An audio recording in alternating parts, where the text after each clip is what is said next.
see.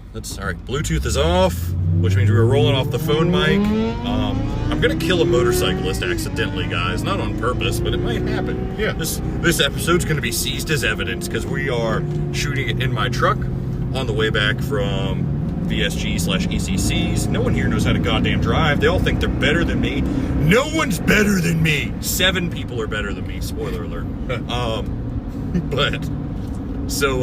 This is Jeremy Futrell And Matt McDougal. So again, pardon the road noise. We're doing the best we can, but we wanted to get all of this stuff recorded. Y'all are gonna hear a lot of road rage if this is the way this drive goes. We're too close to Maryland for this to be okay. Yeah.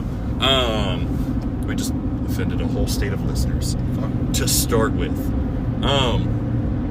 But yeah, so this will drop after the Nikita episode, probably after the Patty episode, and certainly after our predictions episode. So we're going to go into a recap of how Matt's first pro game went and how my first East Coast Championship went.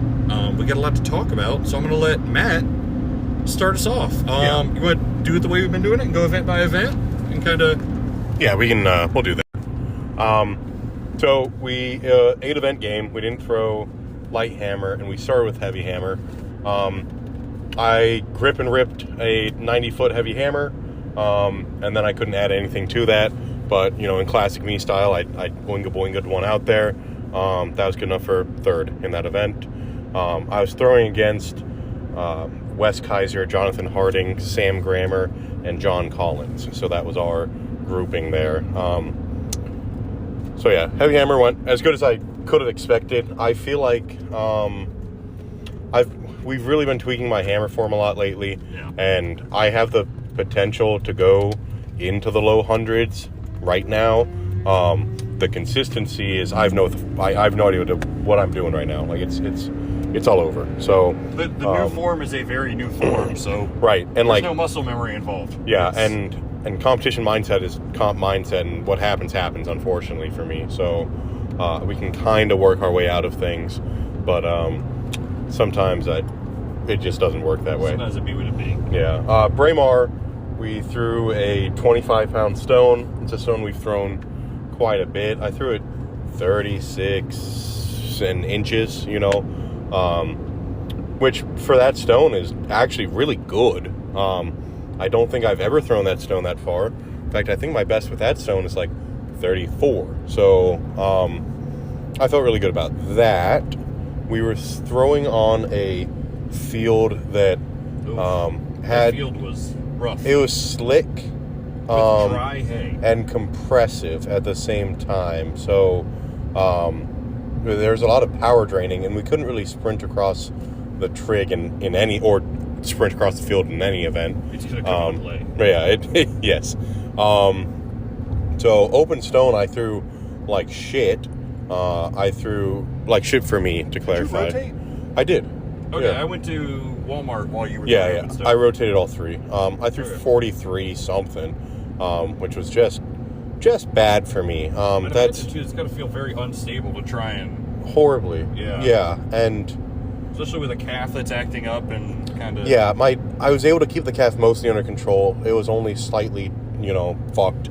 So, but yeah, that was that was a disappointing event. But at the same time, I'm not too worried about it.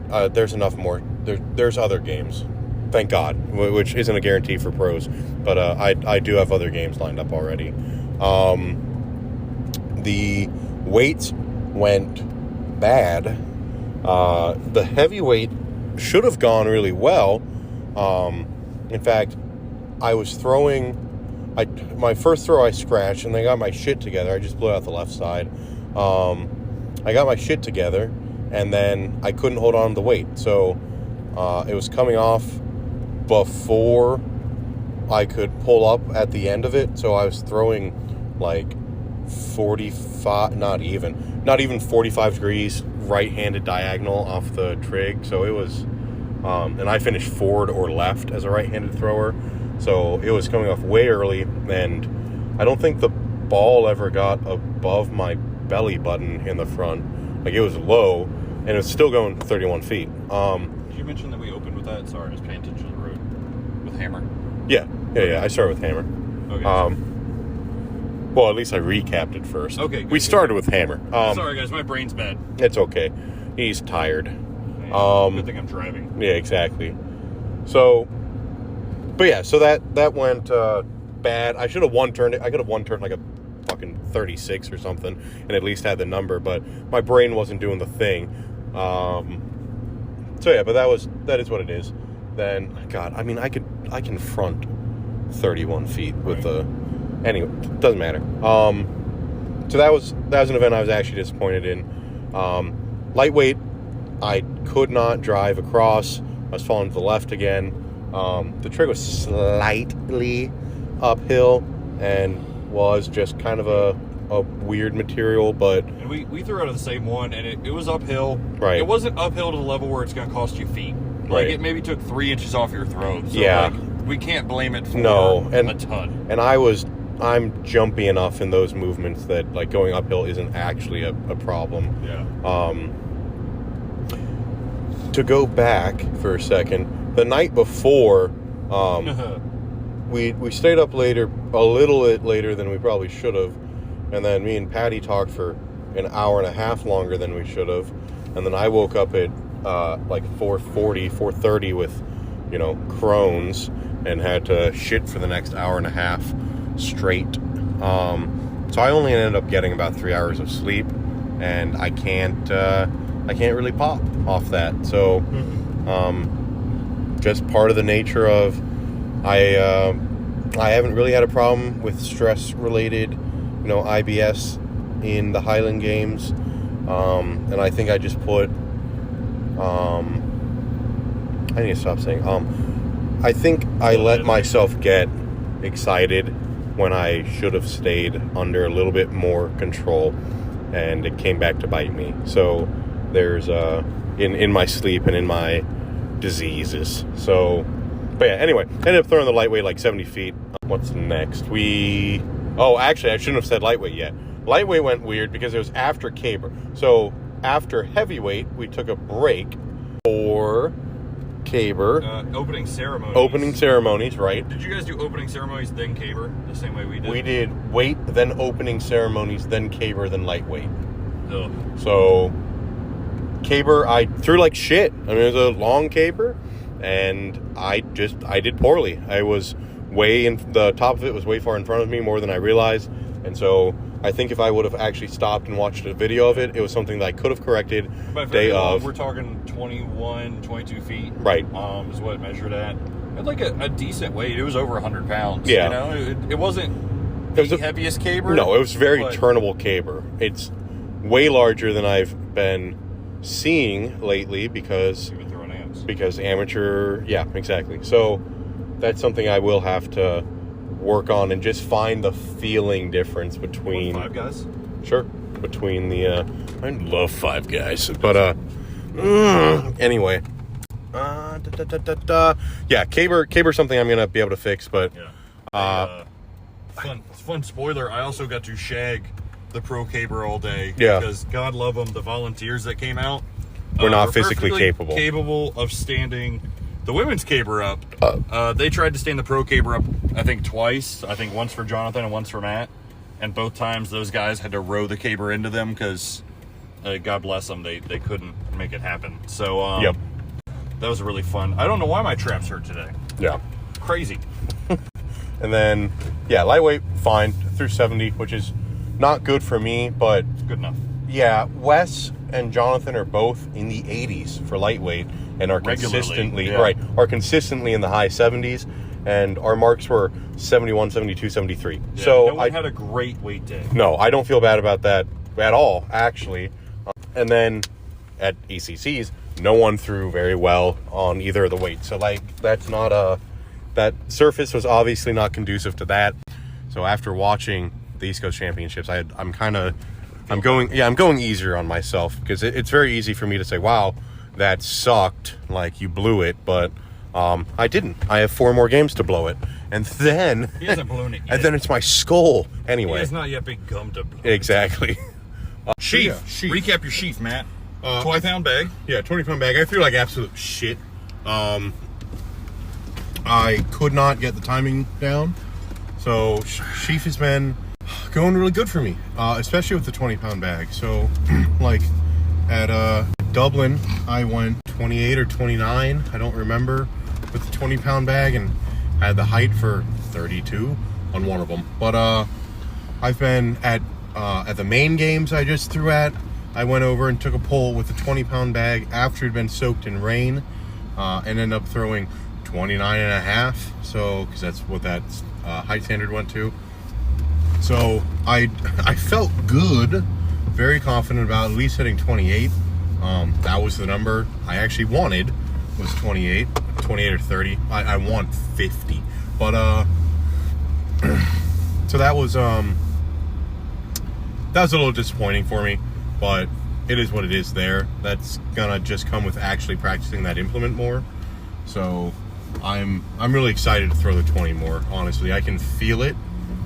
Whereas, bones. Yeah, I can feel it in my lat, but I can. Which is held in my bones. Yeah. So yeah, I think that's anyway. Doesn't matter. Then Wob. Well, what are you? Seatbelt. Oh yeah, driving.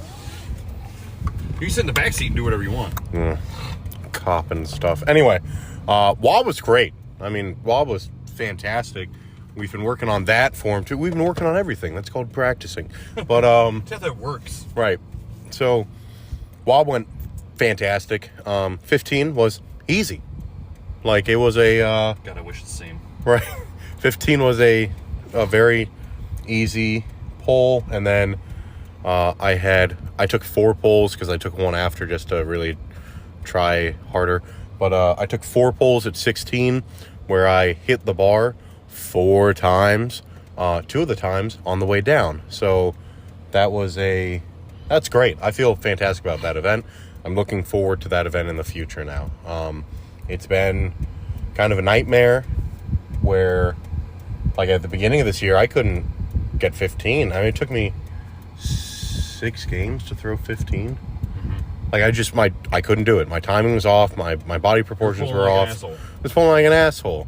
So, and I hadn't ever trained it, so I didn't know how I was pulling before when it was going higher, so I didn't have anything to go back to.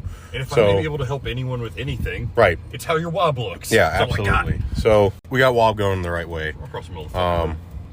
For me and Jeremy and Patty. So, like, oh hell yeah, yeah, Wob's actually wobbing. It's wobbling along. Wobby wobbing. Yeah. So to wrap up my recap, I'm not upset. I'm very happy to be in the pro class.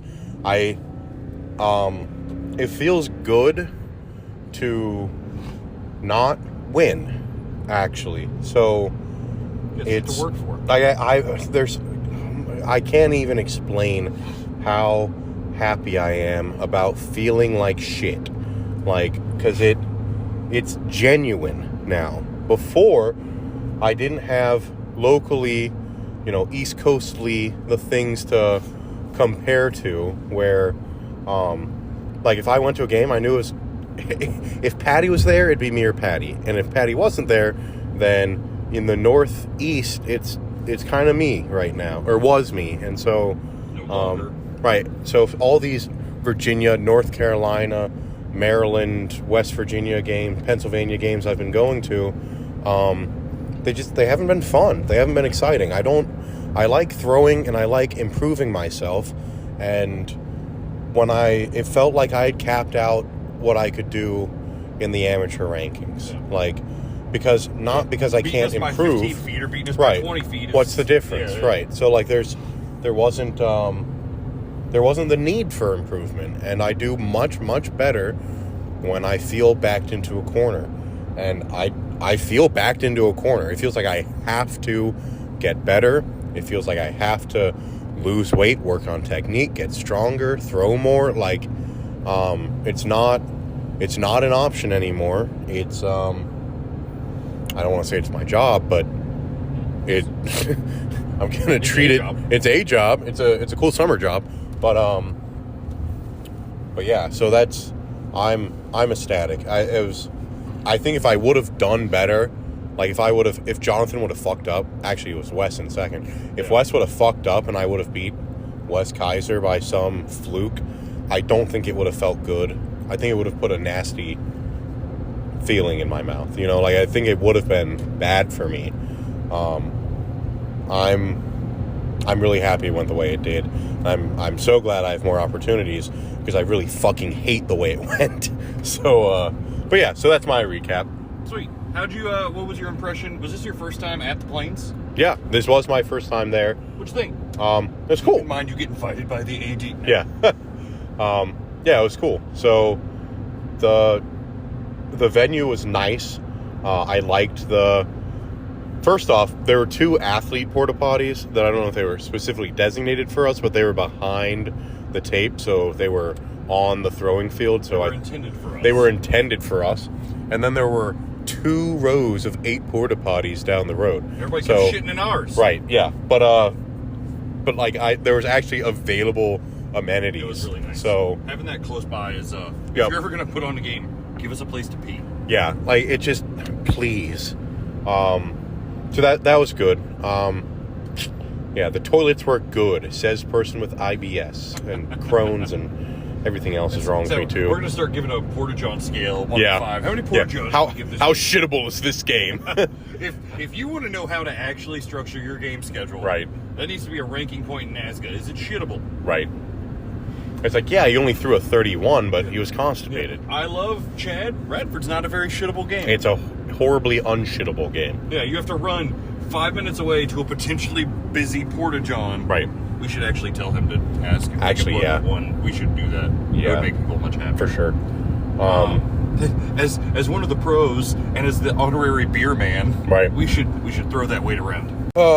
But yeah, so I liked the venue. I couldn't make it last year for ECCs because I was broken, so I couldn't walk. So that's I think we got into that story at one point. I don't know, but yeah, my back was hurty and owie. Yeah, made the sad mat noises for a couple weeks. Yeah, it was it was more like, grab my gun, please. But anyway, yeah. So how was it for you, Jeremy? Oh, it was as good as this Rice Krispie treat is. All right, let me stick this back up here because you guys can hear me from a distance. You don't need me to hold it. It had its ups and downs, but as a whole, it was really fucking nice. Like, we did what we came to do. I did not squeak out as many PRs as I had hoped, but they're there, you know? So that was good. Let's see, we'll go order that we threw. So Heavy Hammer was fine. I threw in the 70s, which my PR is 83. It was not the morning to PR Heavy Hammer. Something we didn't touch on with Matt's. So the pros got a pretty nice weather day. The sun was a bitch. Yeah, but it was nice out. But like when you woke up, it was in the 60s. A good breeze. Yeah, the humidity was low. We got fucked. Yeah. It was, you woke up and walked outside and were sticky, and it was immediately like 78 after the sun rose. It was, and it got up to, I think, triple digits. Like it hit 100 on the heat index for sure. Rice Krispie treat. If you listen to our nutrition episode, you get it. So yeah, Hammer went fine. I don't think today was going to be the day to PR Heavy Hammer anyway. Like throwing Heavy Hammer right out of the gate. It's equal because we're all doing it, right? So there's no real reason to be bitching about it as far as placings go. We're all throwers. We're all doing the same event. It's not my favorite, but hey, it'd be like that. So threw in the, I want to say 73, 74 range, which is fine. I mean, it's 12% off my PR. I think if I'm doing math relatively correctly, so like it's not the end of the world. It felt okay, it just wasn't fast. The ground was suboptimal to blade into too. Like it looked like the ground hadn't gotten rain in a century. It was dry and compact, and then with that layer of weird grass on top, it just was off. So got through hammers.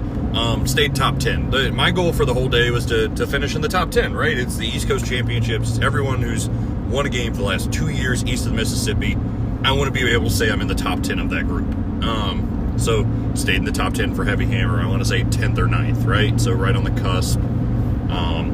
We rolled into heavyweight. The plan was the same thing as Matt's, right? So after opening ceremonies, we're throwing caber regardless of where we're at. We went into Braemar. Oh, sorry, we went into Braemar. Yeah. But again, plan, just FYI, was the same for that day. Hey, when opening ceremonies happen at 11, right after that you're doing caber, fuck what you heard. So We threw Braemar, and I actually threw it okay. I threw it within 2 inches of my PR. So my PR's 31.10.5, and I threw it 31.8. So for that stone in a slightly uphill trig, like I'm cool with that. That's good. I'm not mad about it. The one thing I will say, that stone is heavy, and it is awkward to tuck, but it flicks really well. It is very nicely rounded, and the weight distribution is at least even. So it's going to be uncomfortable to tuck. If you got short arms like our friend Bryce, like he has a hard time tucking it because he can't get his elbow further away from his head. It just isn't possible. So if that's you, you're going to really hate that stone. So yeah, we threw Braemar, threw okay, and I want to say I probably came in like 8th or 9th for Braemar. Like I had a better time than Hammer, so everything was still going quote unquote to plan. We're staying inside of the top 10. We have a few guys there that are just stupid strong or really good at stone, one of the two. And when you're only throwing Braemar, I kind of wish we had done open, because it'll separate some of those strong guys out from the actual good stone throwers, but that's just not the case. We didn't throw open, and it is what it is. But plan played out fine, finished inside of the top 10 again. Then we went on to heavyweight. I'm also going to say 1,000 times in this episode. So we checked the heavyweight around. Like Matt said, no one had their best weight day. But what bothers me is, yes, there's an issue driving. I'm not a huge driver. Matt and I had this talk, and I just set my positions well and move through. Like, I'm not actually putting a ton of gas into the drive. I should be. Like, hypothetically, it's the better way to throw further. I need to. But typically, I'm throwing 30 feet without pushing hard, you know? Just being good at positioning. And I ended up with 28.8, 28.10, something like that, 28.3, somewhere in the 28s, right? Which is 2 feet off of a PR, so it's not bad. It's not what I wanted to throw. I really thought I had a 32 plus in me today, and I think look, maybe if the day had been a little different, it would have been what it was. But it was good enough to keep me inside of the top 10 again. Probably right on the cusp again. That was probably a 9th or 10th place finish. We had a field of 15 or so guys, 14 or 15. By the end of the 14. Day, we had a lot of people drop, 14 guys. So we did that. We were also doing drop order. That'll come into play here in a second. Then we went into light, and Matt and I had this discussion because I was not feeling it come lightweight. Like, I opened what I thought felt okay. Like, it didn't feel like a PR, but I was like, all right, it's a good opener. It was like 54 feet flat. And if you're the person I said this to, no, this isn't about you, it's me. But someone said, oh, it's your first throw. No, I'm not okay with mediocre. I don't want to be mediocre. It's not the point of this game. It's not the point of what I'm trying to do. It's not what I want. I want to be good. I don't want to go, oh, it was a first throw. It can be, no, they should all be good. If I'm actually good, they should all be good, and I'm not good at lightweight yet. You should be proud of where you are and what you've accomplished, but never satisfied. Yeah, and if I know I'm capable of a 61-foot one turn, a 54 is disappointing. Doesn't make me happy. No. Like, I'm allowed to be disappointed in that. I know that I could do better. Now, that one, it may also be the driving issue with the grass, because I do drive a little more in the lightweight. But we ended up having this discussion. Well, look, sheep, you don't see that a lot. No. My other issue was I started to feel drained, right? So like Matt said, we stayed up pretty late. I just stayed up kicking everybody's ass in ping pong. Turns out I may have a fallback sport. But I wasn't feeling snappy, right? Like, that one felt like it should have gone further. So we were like, oh, let me go get some caffeine. But Matt, being a good training partner, said, hey, you're probably going to have to stop for at a minimum 30 minutes for opening ceremonies after this. Cashing in the caffeine check this early on is probably not a bright idea. And he was correct. It ended up working out well later on, I think. Right. Yes, extremely well. It did. We'll talk about that in a second. So I kind of just suffered through lightweight. Like, I even tried to get amped up for my third, like, had some back slappies and really, some negative internal self-talk. And I threw 54.10. Like, I came up 10 inches. But, like Matt said, everyone had a bad weight day. Like, we had guys that are capable of throwing pro numbers in this competition who still only threw, like, 66. The winning throw was like 71 flat. Yeah, 71 flat, and then multiple 70-plus throwers threw in the mid to upper 60s. It wasn't... Shout out to Jordan Patty for finally popping off an over 70 in comp. Our boy done good. We knew it was... I didn't get a chance to tell him this, so I hope you listen to this episode, Patty. I literally was standing there having a conversation with Derek, or... Maybe it wasn't Derek, maybe it was Pfeiffer. Somebody. My brain's bad. And he's like, well, when's he going pro? And I was like, he's set this standard for himself that he wants to accomplish, so... A year and a half, 2 years is give or take. And, I'm not trying to put all of Patty's business out there, but he's covered it in the podcast, so I don't mind talking about it here. I was like, he's got a couple of events that he needs to get better. He needs to have a more consistent high wob, and his weights need to come up. Like, we know that he's capable because we've seen it happen in practice videos. He just needs to get consistent and actually throw over 70 every game he goes to. Yep. It's just what it has to be. And then lo and behold, his third throw, he popped one out there. So second throw. It's 71, cool. And then he threw another one that was 70. Sweet. Yeah. He ended up having a good day, and hopefully that's something that sticks around for him for at least a little while. Throws are weird, guys. Once you get to a certain level, you may pop one, and then it comes back down for a little while. Like, you have to kind of chase that and figure out what you did right, because sometimes it's accidental. Throwing is more about building the bottom than reaching the high end. You don't get to pick when your high end comes, which is why we throw so fucking often. Yeah, because we're just trying to get reps in until it becomes a basement. Like, we just want to raise that floor. So anyway, this is the episode of Maybe I'll leave them all in and let you suffer through how dumb I feel all the time. So then we did rush through lightweight to break for opening ceremonies. And that was its usual thing, right? We all sat down and got cold. And then we picked out the caber that I hate more than anything in this world. All right, look, I'm an okay caber thrower. I'm not the best around, because some guys turned this caber and they made it look easy. They are better caber throwers than me. I'm not dog shit, though. Like, I've turned some decent cabers. And I picked this caber fine. But it is literally, it's only like maybe 13, 14 feet long. And it's just heavy as dick. It is probably a good 130. Yeah. And it's a telephone pole, right? So there's no weight distribution toward the top or the bottom. When you pick it up, you just feel it all in your hand. You don't actually feel like there's anything over top of you wavering. So I had a bad caber time, right? Like, I think my best score was at 50 degrees. We had 3 or 4 guys turn it. I think maybe Patty had like 1 turn. The couple other guys had 2 turns. Mm-hmm. I think maybe only Freed turned it all 3. Something like that, to give you a general idea. No, Pfeiffer turned it all 3 times. He Pfeiffer Faye got 312. Faye got 312. Okay, so that's what I'm saying. Look, clearly I have work to do, because to be a good, well-rounded athlete, I should be able to turn both kinds of cabers, not just the kind I like.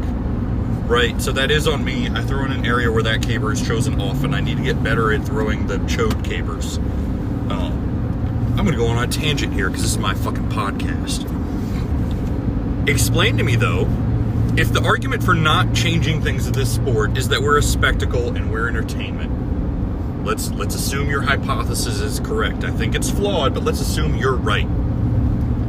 Then how does it look better to have a bunch of guys in your elite class not be able to turn what looks to the crowd to be a shorter, less impressive caber than they've seen all weekend? If we are entertainment, that is a poor choice. I understand that you don't want to pick one that everyone turns. I get it. You give us a 23-foot caber, like, that has some taper and looks like a gnarly, cool tree. Yeah. Or give us one with a crook in it. Like, do anything other than a phone pole. We use a telephone pole. Okay, this is me stipulating as to why we use a telephone pole. Because I'd imagine it's just durable and it never wears out. Yeah. And so it's been on that truck for 80 years because it's a pressure-treated fucking telephone pole. They're meant to go in the ground and not go anywhere. And instead of getting ones that are good, and yeah, you'd have to replace them every 2 or 3 seasons because they'd break, but like, that's why you get paid as someone who provides equipment, right? Yep. It's not just gas money, it's more than gas money. Put it into the equipment. If you can still find cool cabers that are more, honestly, traditional than a telephone pole, if that's what matters to you. If tradition and entertainment are the top, which I don't think they are, but if that is all that matters to you, a telephone pole doesn't fit either of those, in my opinion. Like, it's just not it. Mm-hmm. So, rant over. I didn't do that well. Other people beat me. It'd be what it be.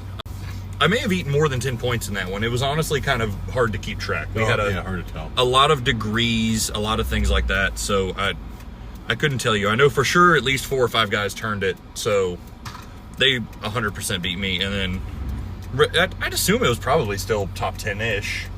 Like, because I think a lot of the guys also struggled with it. I know a couple of guys had at least 2 fouls on that caber, you know? So we threw caber. And I felt like dog shit, right? But I had already ingested 300 milligrams of caffeine before the end of caber. And then we got to sheaf. And we opened at 24, which I'm not going to lie, was slightly intimidating to me because I usually come in at 20 because sometimes I'm inconsistent with sheaf. And today wasn't that day, ladies and gentlemen. I had a very good sheaf day. So we opened at 24, and I had only taken 1 warm-up throw, and I said, fuck it, we ball. And I opened another monster, and I cleared 24 on my first attempt very easily. I cleared 26 on my second pretty easily.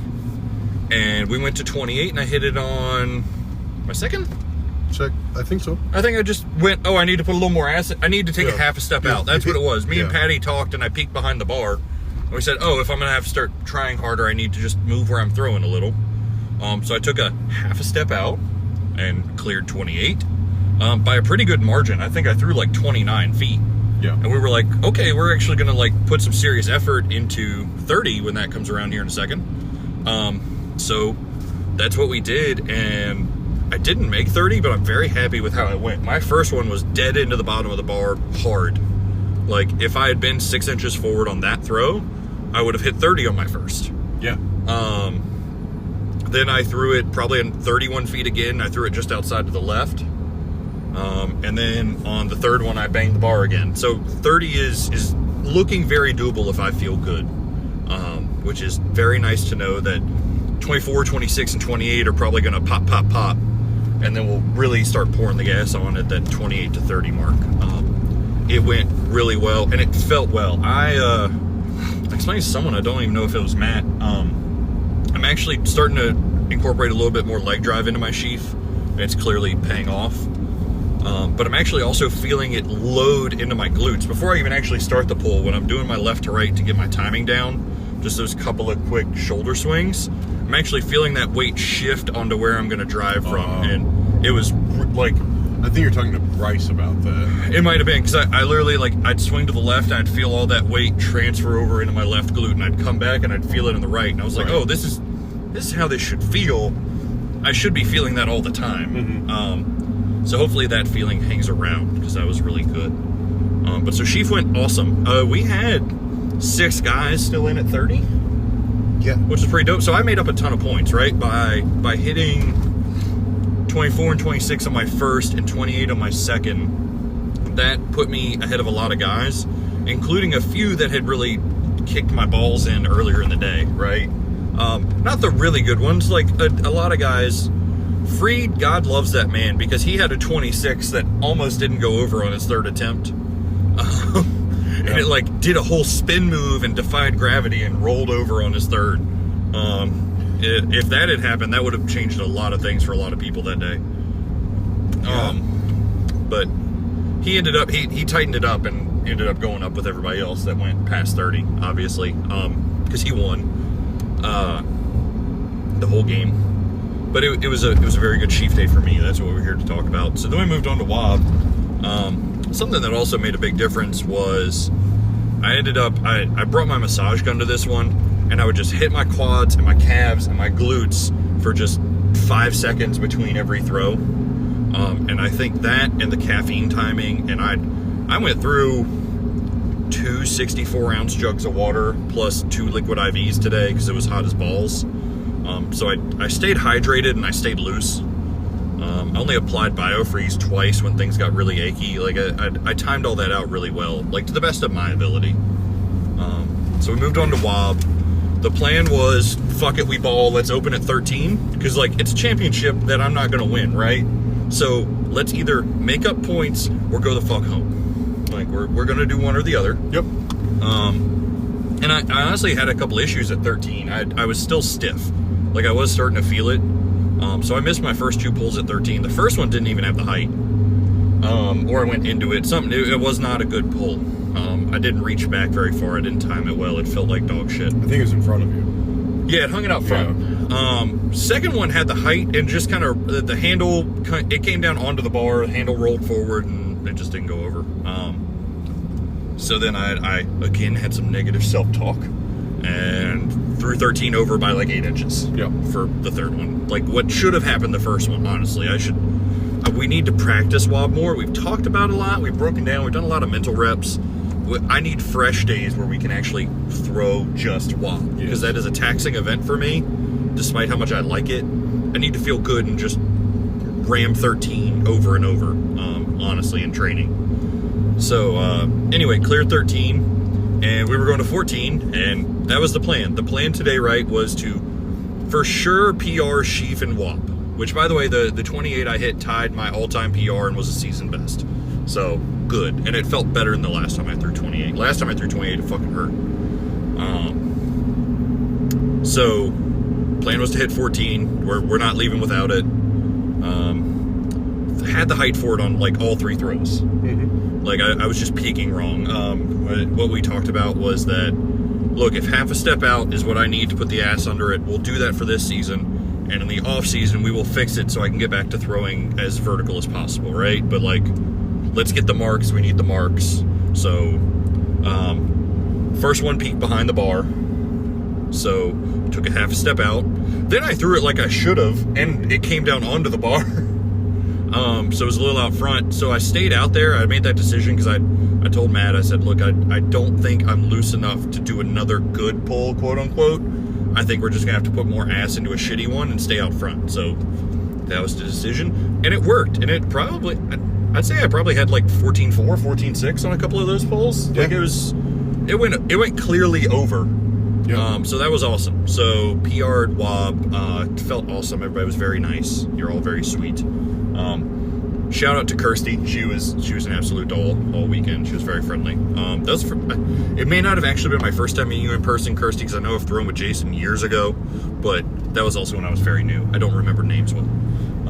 Something for you about the massage gun to keep in mind is like when we started to actually get better at wob at the beginning of the year was Montpelier, when we decided to start throwing together, and you were massage gunning that day, and you had the height for like 13, 14 there also, or 14 there also, and so that might just be something you have to. I think honestly that I took it to port too when I had those really. I don't think I used it between every one, but I think I used it. And that's back in 2020, 2021, whenever I had my last, like, good season. It wasn't as good as this one, but my last good season, that was an essential that I always packed with me. Because my QL and the top of my glute will just, it's the nature of my job, right? I walk around with 25 pounds on my hips every day. It takes a toll. So I think really just that percussion is going to be something that I have to do all the time. Like, which is totally fine. What's happening now that I'm getting to a different level of throwing is that if it's a long, hot day, I need something extra. Like, it's just not going to be there on its own. I'm not throwing with B's or low-level A's anymore. That's not the game. Yeah, Super A time. Yeah, I gotta do something extra to do something extra. So I think that the massage gun really, it helped a lot. I don't think they're an everyday tool. I don't think they should be a part of your regular gym recovery. But if you find that you can fire off a little quicker when you get a quick jostle in there and loosen the muscle up, then fucking do it. I don't know what I would massage gun to make my lightweight go any better. I think I just need to get better at lightweight. Yep. That's a technique issue on my part. Heavyweight, honestly, could keep doing its thing. I think that'll keep popping into the low 30s here and there. And honestly, throwing 29 regularly will suffice. I'm not thrilled about it, but I can put my energy elsewhere. So yeah, wob ended up well, and overall I ended up in 8th, which was better than expected. When we discussed it in the recap or the Jordan episode, whichever one that was, the game plan was 10, right? I wanted to be top 10 or less for the quote-unquote best throwers on the East Coast. Yeah. That was the game plan. And it went better than expected, and I pulled off 8th by like a decent margin. We were sitting here looking at the point. 10 points. Yeah, by 10 points. That's a good day. In a field where you're gonna rack up a lot of points, right? Because it's so many guys, unless you are Brian Freed and you're going to run away with most of it. Right. Like, yeah, but being almost an event ahead of the next guy is a big deal. Yeah, so that was nice to separate the field by that much, because after that it gets a little more narrow when you start looking at the points breakdowns. We were texting one of our friends, and it, like, 12th, 11th, and 10th were all only half a point away from each other, you know? So those guys were pretty tight on each other for most of the day, and then it starts to spread out, and I think you get a really good view of who had a good day and who didn't. I'm not going to say who's good or bad. That's for you all to decide. Because there were some good throwers that just honestly didn't have good days, but that's what game days are, man. You it happens. A 17'6" wob thrower. I did. So if they're, look, guys, be consistent. I don't know, like, dude, Anthony Carville had a fuck of a day. We had talked about that. It was part of finishing well is to just be consistent and know what you can do and to be reasonable. I watched Nick Aston do it the first time I met Nick Aston was at VSG, and he was capable of throwing a 17 wob, yep. and he almost went out at 12 because he kept leaving them out front. So, like, that's part of the game, you know? That's part of the nature of it. We were watching an athlete in Chief that was throwing over the top of the standards, which I think are 37 or 38 feet tall. Yeah. And he was throwing over the top of them when the bar is only at 24 feet. But he was throwing over the top of them. And he went out at 28. Yeah. So you've got to be able to do it how it matters, when it matters. That's just part of it, man. You know? It'd be like that. So, overall, it was really... and I was glad I ended on a high note. I got a little down on myself after lightweight and caber. Because I've had that caber before at other VSG and Massa games. And I don't like it. Partially, honestly, because I'm not good at turning it. I can pick it all day long, and I can't turn that fucking caber to save my life right now. I need to get stronger. I'm not strong enough. I need to actually train Olympic movements, which is what we're going to do over this off season. Like, that's the plan. We're going to get me strong in the ways that matter for this sport. I can't even breathe deep right now, you guys. Gotta stop saying that. It was a good day. I've been to VSG before, just for the VSG portion. This was my first ECCs. I like the venue well enough. Something I said earlier that I was like, man, I wish so our athlete tent is in one corner, and then for whatever reason, we throw stones and weights from the far corner up a hill, and there's no shade, and it sucks. And luckily, someone out there had the common sense to just bring their personal tent over there so we could all stand under it. I also brought an umbrella. It's a tiny one that I kept in there for rain, but I'm getting a bigger one to use for sun because that thing was golden. I did not feel overheated all day. I'm sure it took its toll, but I never felt bad because of the sun because I'd stayed out of it all day. I'm not sunburned. Like, I'm good, man. That was also pretty nice. So I'm probably going to get a big old umbrella and throw it in there. Because I think my prep for this game was really good. It was on point. I hydrated all week long. I recovered well. And then I prepped for game day. I made a list on my phone of what to pack like 4 days ahead of time. And anytime something else popped into my little ADD adult brain, I just opened my phone and put it in the list. That way, day of, I know that I'm not leaving home without these items. I'm going to make sure they're in my truck so that I can do the thing. Yeah. Well, and you did especially well considering that you've been in the exact same situation I have for these local games where, like, if I wasn't there, then you'd win every event. Yeah, so right? I haven't won the games that Matt has, but it was Matt, Patty, and Thor. If Matt, Patty, and Thor weren't there, or Willie, we don't cross paths as often. He's a little further south typically. Yeah. But Matt, Patty, and Thor, if they're not there, I'm going to do fine. And honestly, taking second to Matt has felt like winning because I can't fucking beat Matt, but I know I'm going to beat everybody else. So right. And so going to a comp where you weren't the top dog going into it, I think you did fucking great. I mean, another thing, if we're going to toot our own horn, which, let's be honest, is what this whole podcast is, I had 3 or 4 people also come up to me and go, so when are you going to turn pro? Right. I'm like, not right now. Like, that's not the timetable. Calm down, I just threw a 54-foot lightweight. 2 years. Yeah, the game plan's 2 years. Did we cover that in my recap episode? I don't know. I don't think so. You know what? We'll pepper it in. I think we've talked about, like, your long-term goals. Oh, well, you know what? Let's talk about it. Yeah. We got 38 minutes till you're home. Yeah. So our friend Jordan covered his timeline, which is like a year and a half, right? If things pop sooner for him, they pop sooner for him. He's not going to turn it down, he said. You know, because for sure if he gets one, he could throw 3 pro games that year. Like, without a doubt. And then Matt and I had the discussion, we all just love this sport. So even if we go pro and only get 2 or 3 invites, we'll just offer to throw demos at local games that we like because we like being with the boys. Yeah. Like, and that'll get your numbers in, you know? And we don't like winning games that people are trying to get into the sport at. We'd rather be there as a resource. If I'm throwing to throw, I don't want people talking to me. I love you guys, but like it bothers me. I'm not that type of an athlete that I can conversate with people. If I'm there as a pro demo, I'm gonna shoot the shit with fucking everyone because that's what I'm there to do. So anyway, yeah. As of right now, I'll talk to you. I had to get quiet a couple of times today, but it's not often. Right. If you guys haven't put that together from... I start pacing pretty bad when I need to get my head straight. I did that on WOB. Yeah. I walked away from everyone for a good bit. Same thing on Sheaf. I just went over and took some dry pulls without a bag just to make sure I'm still feeling the motion. It'd be like that. Look, I did a bad job, but I tried not to shit talk today. I talked a lot, but I don't think I shit talked much. No, I don't think so. Because it was and I'm sure there are a couple people who will disagree with me because you have a different temperament. And like, that's fine. You can do that. You're not hurting my feelings by either not liking me or thinking I talk too much. You're not the first person to tell me that. But what I will say is, like, I went in there, like, respecting the vast majority, if not everyone that's there. Like, we all had to earn a spot there, right? Regardless of what you think it should be or not, you had to do a thing to get there.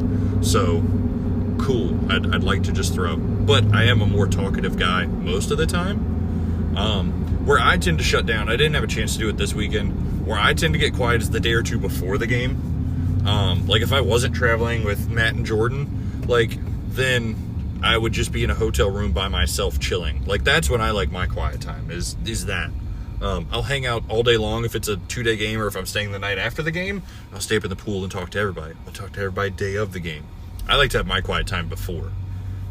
Not as often during, unless I really need it. We got off topic. My long-term plan.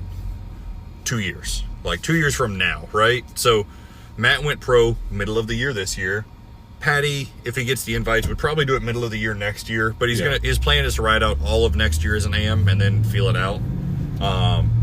Patty, as much as we love him, doesn't have like the social media presence we have, and people don't know who he is. And so his plan is to unfuck that. He's a very good thrower. He's a 7,000 plus point athlete. Yeah, he's damn good. But he wants to go do the smart thing and do some more games far up northeast or out west, and to really refine the standard he has for himself. So good for him. I also have a standard for myself. I haven't put a hard number on that standard because I'm focused on the standard for this year.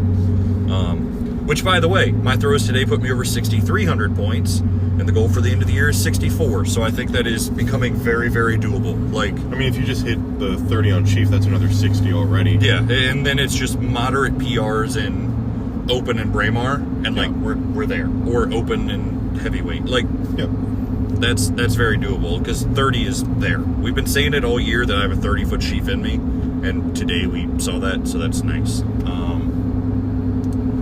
So yeah, the plan is 2 years, right? So fall of 2025. Like, we'll as long as everything's been going to plan, no one else in my life dies. We should be, well, no one else important.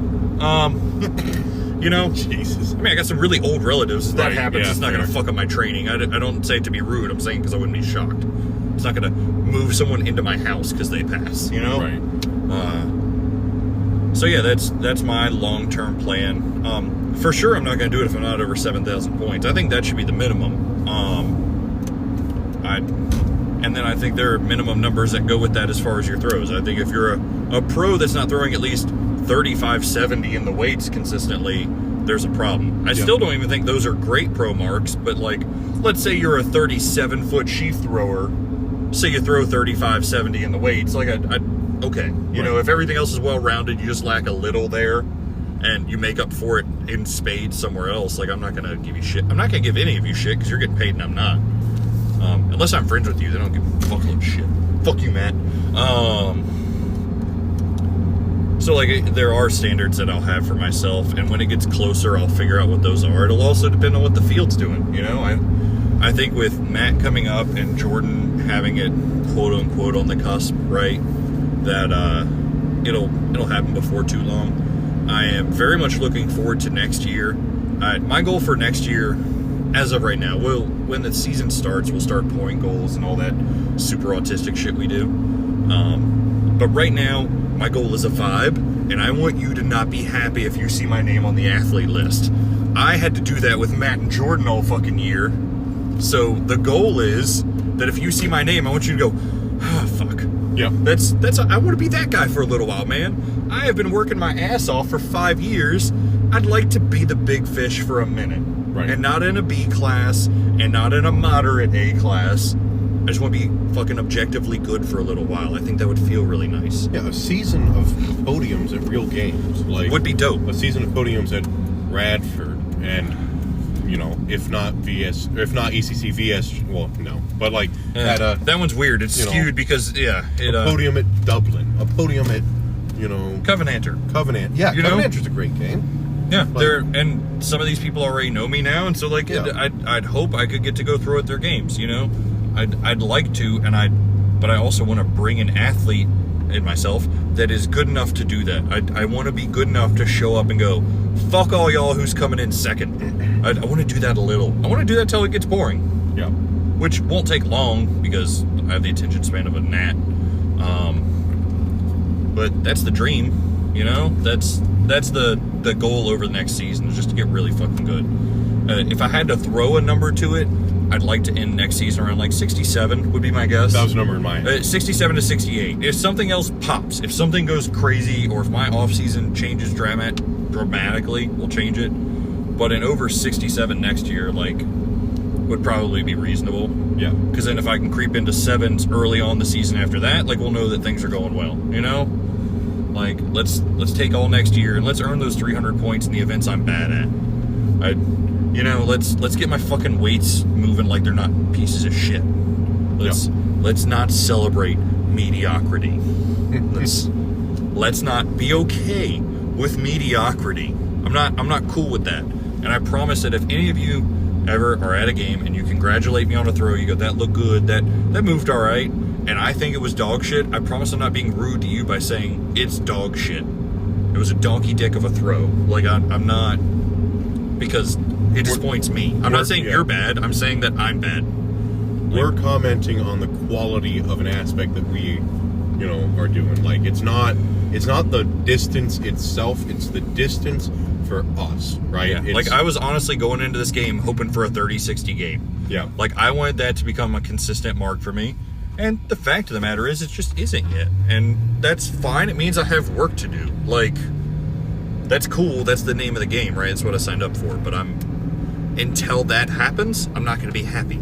And then when that happens consistently, I'll set a new goal. And then I won't be happy until that happens. I'll never be happy. I'll never be happy, guys. No, because I'll make myself happy by working on it. But when I throw a subpar to myself, I won't be happy. But when I throw what I think I should be throwing, like I did in Sheaf and Wop today, I'm going to be the happiest guy on the fucking field. I was ecstatic. I couldn't stop smiling. It was a good time.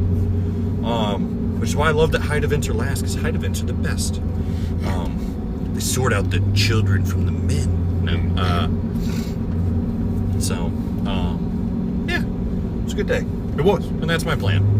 And that's why I hate mediocrity. We'll just do a whole podcast where we get drunk and tear everyone down. I'm never drinking again.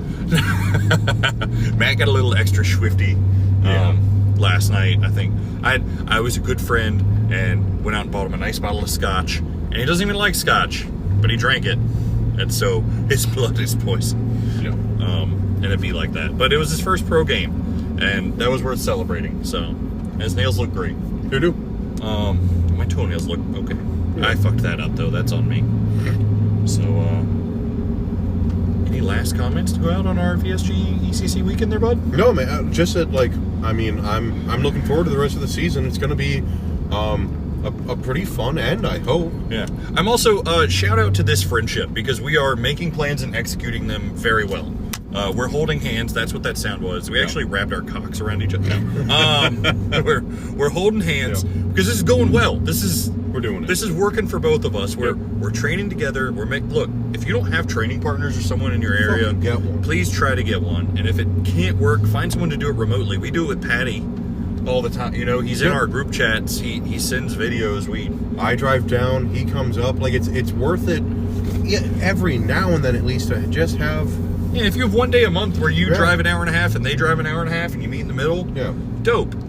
If you want to come to our clinic, you could do that. Yeah. You know, there's Michael Pfeiffer comes down and throws with me sometimes. Dude, exactly. I go up to Travis's group sometimes. If you want to be good, it's the thing you're going to have to do, right? Not all of us are lucky enough to have another really good thrower who we get along with live 30 minutes away. Like, sometimes you got to put in the work. So surround yourself with people that force you to get better and force you to do it well. Like, please evaluate your sources also. Matt and I are both good sources of information for different reasons. So we are feeding off of each other's strengths is making us both better athletes and potentially better people. So go do that. We're ending this on a high note. We're really Mr. Rogersing it, and I love that. I love that for us. So